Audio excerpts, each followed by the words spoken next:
J'espère que vous allez bien, c'est votre Bouygues. C'est une victoire du Real 2-0 face à Getafe. On revient à un point du Barça avec un match en retard face à Valence. Et d'après ce que j'ai compris, ce match-là face à Valence, ça sera joué au mois de mai, c'est-à-dire complètement à la fin de la saison.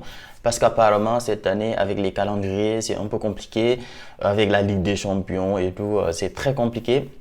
Donc, on risque de jouer ce match-là complètement à la fin de la saison.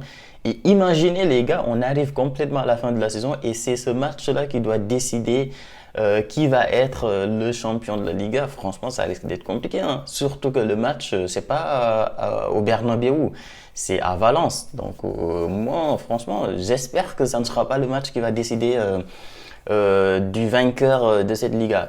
Mais bon, pour parler du match d'aujourd'hui, bah, victoire totalement méritée. Il n'y a pas grand-chose à dire. Je suis quand même un peu perplexe. Bon, pas forcément par rapport au match, parce que je pense que le match, on l'a totalement maîtrisé du début jusqu'à la fin.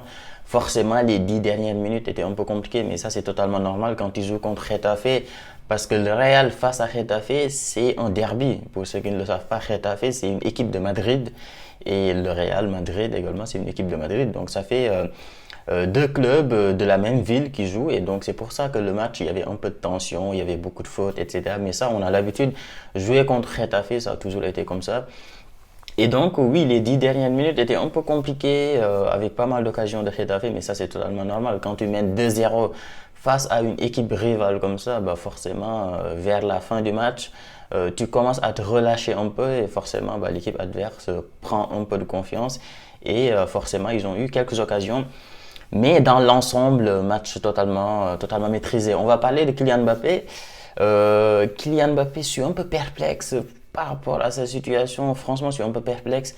Parce qu'en même temps, moi, avant le début du match, je l'ai dit dans un groupe avec des potes, je disais que j'espère que dans ce match-là, il va claquer en doublé ou bien en triplé pour reprendre un peu de confiance. Bon, finalement, il a marqué son but quand même, qui est un très beau but. Voilà, il est parti le chercher. Il a une très belle frappe, poteau, rentrant, etc. Donc, franchement, très beau but. Mais quand tu regardes l'ensemble du match, tu te dis, putain, dans ce match-là, il était capable de mettre au moins 3 buts. Dans ce match-là, il y a au moins 3 occasions face à face où tu te dis, il y a eu une occasion où il a été rattrapé par le défenseur. Il y a également une occasion où il tire en tombant sur le gardien. Et la dernière occasion là qu'il a raté juste complètement à la fin du match, où il a été au début de l'action, ensuite 1-2 avec Arda Güler qui lui remet la balle et il tire complètement à côté. Donc franchement, dans ce match-là, c'est minimum 4 buts. Franchement, enfin, je sais pas moi, un Kylian Mbappé complètement en confiance, un Kylian Mbappé qui est dans sa meilleure forme, bah, franchement, dans ce match-là, il te met minimum 3 buts. C'est minimum triplé dans ce type de match-là. Mais au final, il met un seul but. C'est pour ça que je suis un peu perplexe. En même temps, je me dis, il a marqué un beau but. Dans le match, on a quand même senti un Kylian Mbappé un peu plus enfin, avant le but, avant son but, c'était un peu compliqué. Avant son but, surtout avec le penalty. Moi, personnellement, quand Bellingham a pris le penalty, j'étais pas trop content. Je me suis dit, franchement, c'est pas. Certes, il a raté un penalty face à Liverpool, mais ça ne veut pas dire qu'il a raté tous les penaltys. Et donc, dans un match comme ça, où tu sais que Kylian Mbappé, il n'est pas en confiance, il a envie de marquer, il a besoin de marquer pour reprendre la confiance, bah, en penalty comme ça, tu lui donnes, même si c'est vrai que c'est à double tranchant, parce que imagine, tu lui donnes, il rate encore, bah là, tu le tues complètement. Mais tu lui donnes, il marque, bah forcément, tu vois, il reprend un peu de confiance. Moi, j'aurais aimé quand même qu'il le tire. J'aurais aimé qu'il le tire, parce qu'après tout, Kylian Mbappé, c'est un très bon tireur de penalty. Certes, il a raté la dernière fois, mais c'est un très bon tireur de penalty. Donc pour moi, dans une situation comme ça, franchement, Bellingham, il aurait dû lui donner le ballon. Mais bon, au final, Bellingham qui tire, qui marque, et franchement, pendant ce moment-là, c'était un peu bizarre. Tu vois, tu sens Kylian Mbappé qui se dit, putain, j'aurais dû tirer. Et pendant un moment, tu vois, il y avait un truc un peu bizarre. Je sais pas, j'ai senti Kylian Mbappé qui était encore plus compliqué encore. Mais heureusement qu'il a encore derrière marqué très vite, très vite. Bah, il a marqué très vite, bah, ce qu'il a un peu libéré pendant tout le reste du match. Et c'est pour ça qu'il s'est créé autant d'occasions. Parce que, je l'ai dit tout à l'heure, pour moi, j'aurais aimé franchement qu'il marque encore un doublé, un triplé. Mais on sent qu'il s'est quand même créé beaucoup d'occasions.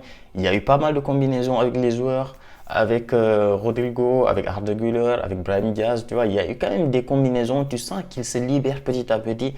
Mais dans ce match-là, mon gars, il te mettait en doublé ou en triplé. On retrouve un Kylian Mbappé souriant, un Kylian Mbappé qui a envie. C'est dommage, c'est juste ça qui me dégoûte un peu, franchement. Je suis content qu'il ait marqué. J'ai envie qu'il se réveille, mais dans ce match-là, mon gars, tu mets en doublé, en triplé dans ce match-là, tu es complètement réveillé. Et franchement, ça aurait été bien. Donc, c'est pour ça que dans ce match-là, je suis content, mais en même temps, je suis un peu dégoûté quand même. Je me dis, putain, Kylian, il aurait dû mettre son doublé ou son triplé. Mais c'est pas grave, l'essentiel, c'est qu'il a marqué un but. Dans le match, moi, je l'ai senti quand même, tu vois, j'ai senti ce truc-là de, ok, il se réveille, il se crée des occasions. C'est juste que parfois, côté hors-jeu, il faut vraiment qu'il apprenne. Enfin, Omar Da Fonseca, il le disait dans le match, que parfois, il a trop envie d'aller trop vite et souvent, il se met en hors-jeu. Parfois, il faut savoir partir peut-être même un peu en retard par rapport aux défenseurs, tu sais que tu es beaucoup plus rapide et forcément tu vas rattraper. Et c'est ce qui s'est passé sur le but qu'il a marqué. Et il y a eu une occasion face à face où il dribble le gardien et il tire complètement croisé et la balle qui passe à ça du poteau. Pareil, cette occasion-là, tu vois, il part en retard par rapport aux défenseurs, mais malgré ça, il le rattrape.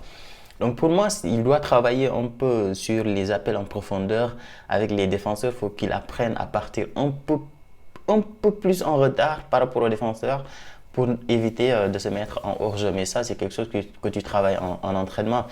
Bon, on a beaucoup parlé de Kylian Mbappé. Sinon, pour revenir sur les autres joueurs, Ceballos, les gars.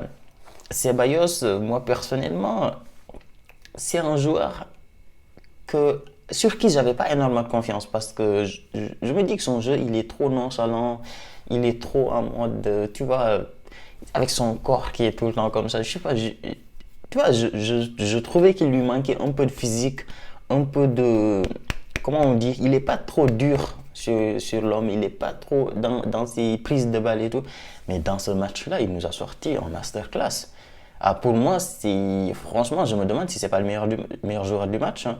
J'ai pas regardé qui a été nommé MVP du match. Peut-être qu'ils vont encore le donner à Kylian Mbappé parce que quand même il s'est créé pas mal d'occasions, il a marqué. Mais très honnêtement, pour moi, Ceballos, c'était le meilleur joueur sur le terrain, hein. Ceballos, il a fait un excellent match, sans parler aussi de Fran Garcia. Les gars, Fran Garcia, pour moi, c'est bon. Maintenant, il faut l'installer. Ferland Mendy, tu en auras besoin sur certains matchs où tu as besoin vraiment de défendre. Mais on voit bien que dans des matchs où tu as besoin d'attaquer, dans des matchs où tu as le ballon, où tu maîtrises, bah franchement, il faut mettre Fran Garcia parce il est plus. On l'a vu complètement à la fin du match sur les statistiques, sur gauche-droite, quelle a été la partie du terrain la plus utilisée par les joueurs du Real. On l'a vu, le côté de Fran Garcia, c'est une dinguerie. Le mec, il monte, il fait des allers-retours, c'est un truc de fou. Et surtout en termes de combinaison, pareil, il est meilleur que Ferland Mendy. C'est deux mondes différents. Défensivement, même défensivement, il a été bon. Moi, je trouve qu'il faut l'installer, hein. Franchement, Fran Garcia, il a totalement évolué. Maintenant, c'est bon, il faut l'installer, faut lui laisser travailler. Et le troisième joueur que j'ai envie de mettre en avant dans ce match-là, c'est les gars Asensio. Bah, c'est bon. On a trouvé notre remplaçant de Ramos. Franchement, espagnol en plus. J'ai pas envie de dire que l'équipe de Real doit avoir que des Espagnols, mais le fait d'avoir des Espagnols dans l'équipe, tu vois, ça crée quand même quelque chose. Et il est extrêmement bon. Ce jeune-là, c'est un truc de maths. Moi, il me choque, hein. En termes de prise de balle, confiance, il garde la balle, il est jamais sous pression, il est jamais stressé, il prend la balle, il fait ses passes tranquillement. Il ne se cache pas, tu vois, il demande la balle. Non, franchement, moi, ce jeune-là, il m'impressionne. Et il a que 21 ans, hein. 21 ans, je crois, ou 20 ans. Donc, c'est incroyable. Donc, ouais, pour moi, franchement, le mec, même avec les retours de nos défenseurs, je me demande s'il ne faut pas l'installer, hein. Ah, mon gars, moi, si tu le sors là, sans aucune justification derrière, franchement, je suis pas d'accord, hein. Je suis totalement pas d'accord. Donc, Asensio, Ceballos, et qui d'autre? Fran Garcia, je trouve ils ont fait des matchs incroyables. Mbappé, bah forcément. Bellingham avant sa sortie. Je sais pas pourquoi il est sorti d'ailleurs. Bellingham, j'espère que c'est pas une blessure. Mais il a fait un excellent match avant de sortir. Et après, Brahim Diaz, bon, il n'a pas fait un match de fou. Brahim Diaz, il est passé un peu à côté de son match. Arda Güler, il est entré en deuxième mi-temps, c'était pas ouf non plus, hein. Je sais pas, j'ai trouvé qu'il. En fait, il voulait trop prouver. Il voulait trop prouver que, ok, il mérite de rentrer et tout. Bon, on sentait un peu dans ses prises de balles qu'il voulait trop en faire. Et ça se ressentait un peu. Donc, Arda Güler, ouais, pas une belle entrée. Et on va finir avec Carlo Ancelotti. Je ne comprends pas. Les gars, à 10 minutes de la fin du match, tu sens quand même que Kylian Mbappé, il est fatigué, mon gars. Tu sens qu'il est complètement cuit. Donc, moi, je pense qu'il a voulu le laisser pour qu'il marque, pour qu'il reprenne de la confiance.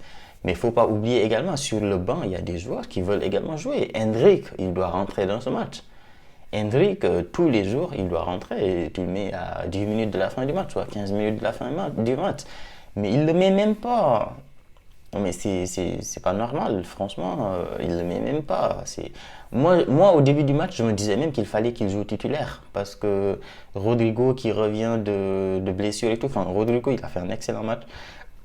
Rodrigo qui revient de blessure, je me disais que peut-être faut mettre Hendrick, tu vois, mais au final, je pense que son choix sur Rodrigo, c'était gagnant parce que Rodrigo, il a fait un excellent match.